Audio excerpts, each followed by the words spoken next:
Fomba ofisialy androany mitetika zavao miisa roa rano maharitra sy diosera izay toana ny gouvernement américaine amin'ny alalan'ny famatsim-bolan'ny USAID na ny sapandrary amerikanina misahana ny fampandrosoana iraisam-pirenena mitetina $500 tapitrisa.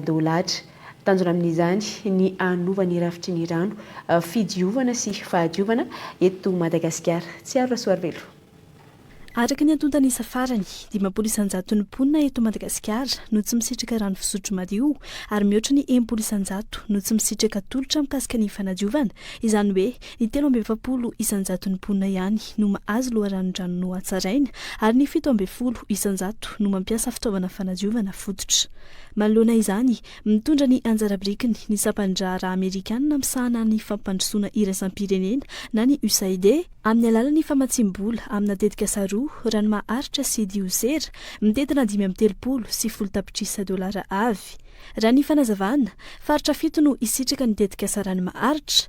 Tanjona anatsara ny fampiasana ny rano fisotro madio, ny fanadiovana ary ny fahadiovana ho an'ny tokantrano ambanivohitra.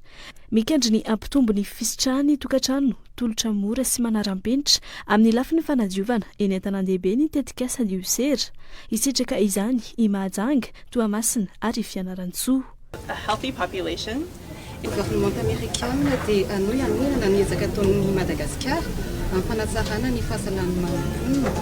Ny USAID dia anokana vola mitetina $500 tapitrisa eto Madagasikara ny alalan'ireo tetikasan anankiroa.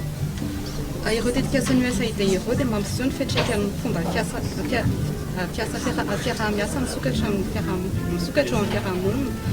Ny fampiasana ny loharanon-karena na ny ressources avy amin'ny sehatra sy miankina dia miantoka ny fanomezana tombotsoa manova fiainana ho an'ny fiarahamonina tena mila rano sy tolotra mikasika ny fanadiovana.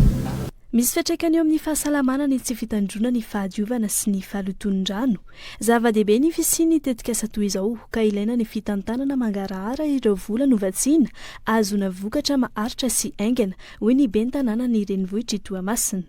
Tsy ny commune urbaine ny Toamasina rery roa ny sitraka an'io fa miara-miasa amin'ny ministera mazava ho azy zay mahatonga ny directeur eto akaikiko eto miara-miasa ihany koa mpamatsy vola mazava ho azy zany fa tsy maintsy angarahara ny fitantanana zany ary amin'ny ankapobeny za manokana mahabe ny tanàna tsy dia tena mangataka hoe ity le vola fa ninahy zany ny zavatra tanjoko dia hoe misy famatsim-bola tsy maninona inona ary tsy maintsy hiara-iasa amin'ny privé tsika.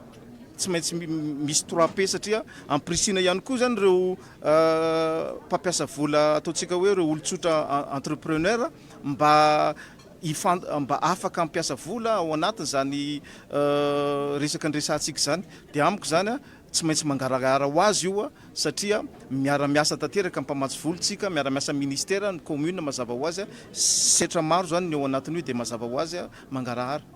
Natomboka tamin'ny fomba ofisialy androany ireo tetikasa vaovao miisa roa ireo izay toana ny gouvernement américaine ary aharitra 5 taona.